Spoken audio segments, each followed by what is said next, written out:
Right friends, gross NPAs one more attempt.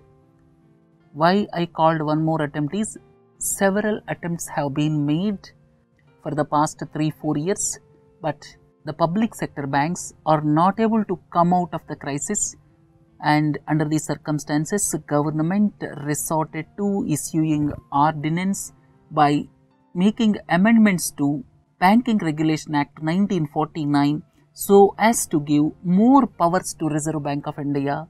So this is all about the recent development, and if you see reasons for high non-performing assets, I listed 12 reasons. I told you number of times.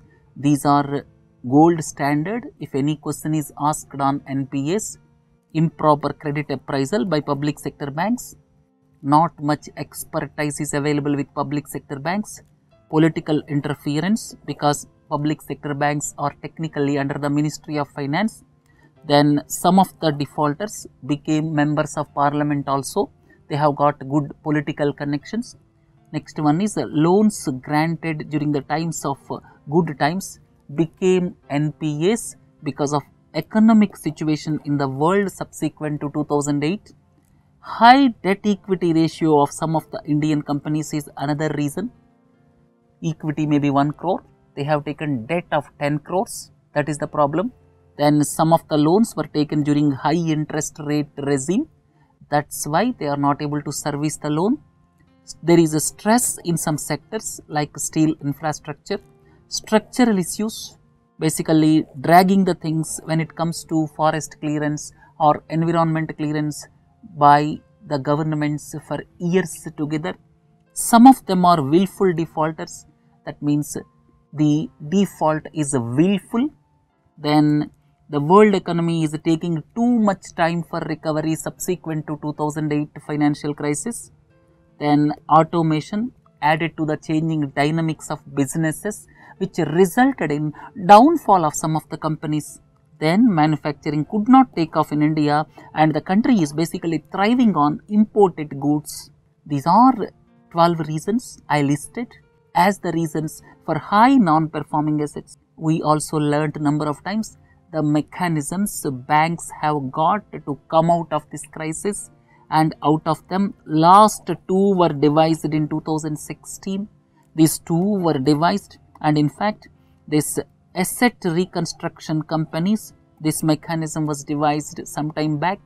It also could not give satisfactory result, and here this S4A and SDR, these also could not give satisfactory result.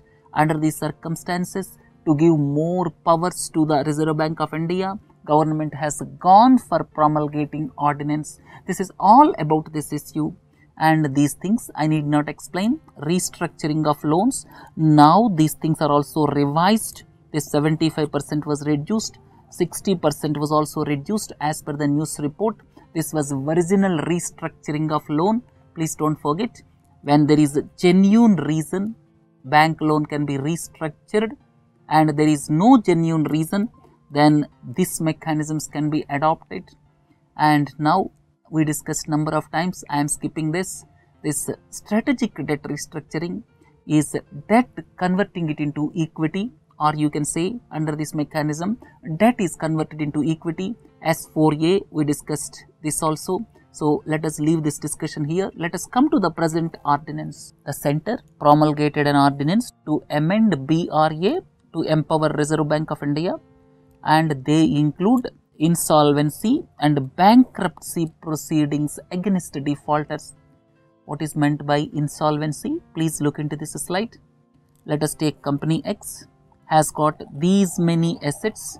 It has got houses, gold, and it has got this liabilities also.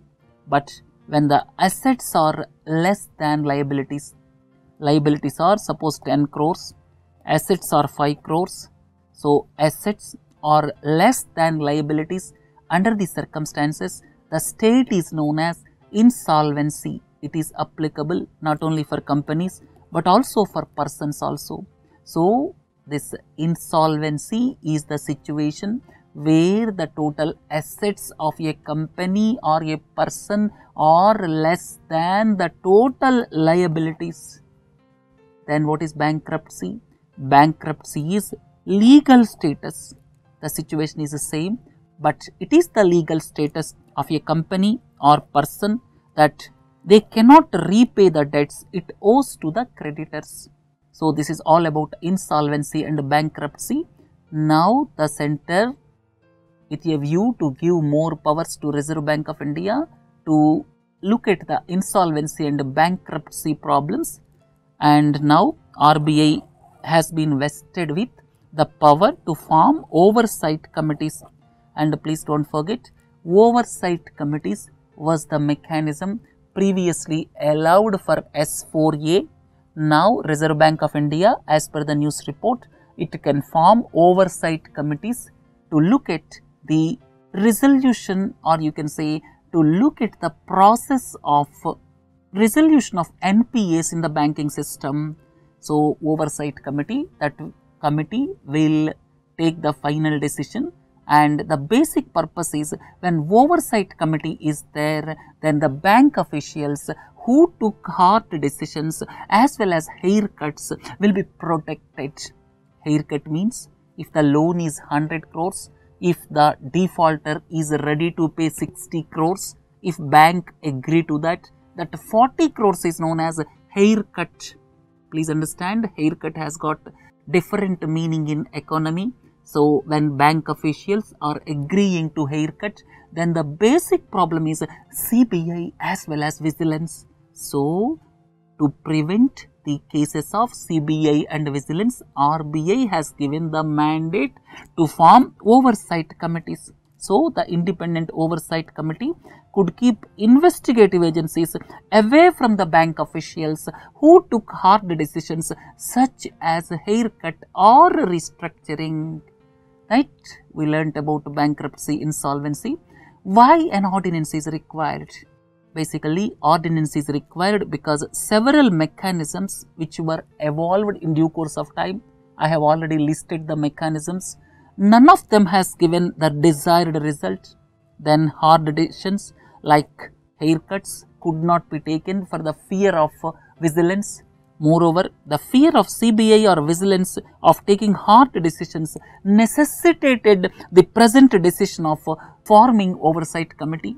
Then the problem of bad loans became twin balance sheet problem as projected in the last year's economic survey. And twin balance sheet problem means bank is affected, at the same time corporates are also affected. Both of them are not able to come out of the problem. So because of the paralysis on the NPA front, the credit offtake from the banking system reduced to the lowest of 5%. This 5% credit offtake was seen only in 1950s. So it is the lowest since 1950s. Then the success depends on the fine print on how the ultimate decision is arrived at. Right, finally, banking sector, some significant events in recent times.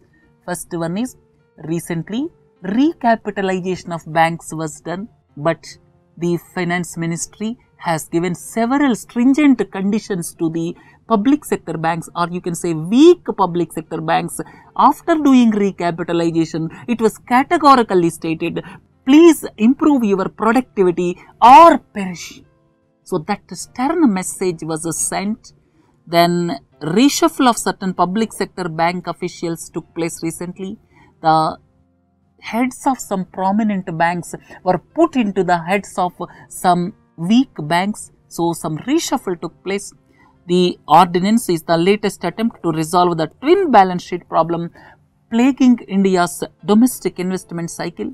Then in 2015, government came up with Indradhanush roadmap. Based on Indradhanush, this bank's board bureau was appointed basically to recommend appointment of top bosses. Subsequently, bank investment company is to be established, but it could not be established till date. Then STR mechanism and S4A were launched in 2016, but could not give desired results. So we have to wait and see how the recent ordinance will pave the way for removing the stress in the banking sector. Right friends, with this let us conclude the first mini capsule. So today we are uploading 4 mini capsules. Have a nice day. Thank you.